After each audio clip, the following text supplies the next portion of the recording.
The Houston Texans have released five-time Pro Bowler J.J. Watt, making him an unrestricted free agent this offseason. And I'll get to why the Patriots and J.J. Watt aren't a likely marriage. But first, this is the archetype. This is the prototype 3-4 defensive end for Bill Belichick and his defense. A player that is extremely long, extremely active, but can also play with the proper strength and pad level and leverage in the run game, that he can be an explosive guy off the ball, get into the backfield, and he can hold up at the point of attack due to that strength, that length, and ability to lock out his arms and use his hands and use his hand power and usage to really disengage offensive linemen and then go ahead and get the ball. J.J. Watt still at age 31, ranked 9th in Pro Football Focus grading among edge defenders. He was tied for 5th with 34 run stops. He led the league and with 7 batted passes at the line of scrimmage. So although his production from a pass rush standpoint, from a sack output standpoint, was down a little bit last year,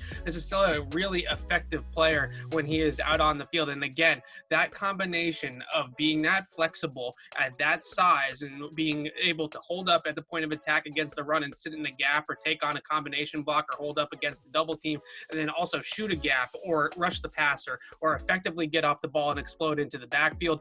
They don't make them like that. You know, those are very rare breeds that the Patriots really could use on that defensive line. If the Patriots were to sign J.J. Watt today, he would be the best defensive lineman on New England's roster. So that's why the Patriots should be interested in J.J. Watt and should be calling his agent right now. But unfortunately, at this point of his career, J.J. Watt sounds like he is ring chasing, whether it's going to lead him to a team like Kansas City or Tampa Bay or Green Bay. But I actually ultimately think that he ends up in Pittsburgh with his two brothers, Derek Watt, a fullback for Pittsburgh right now, and obviously T.J. Watt, the reigning runner-up for Defensive Player of the Year, I should say, in the NFL this season, to Aaron Donald. All three Watt brothers in Pittsburgh. That sounds like a really good story. But again, the Patriots should be 150% interested in J.J. Watt. The question is J.J. Watt interested in New England?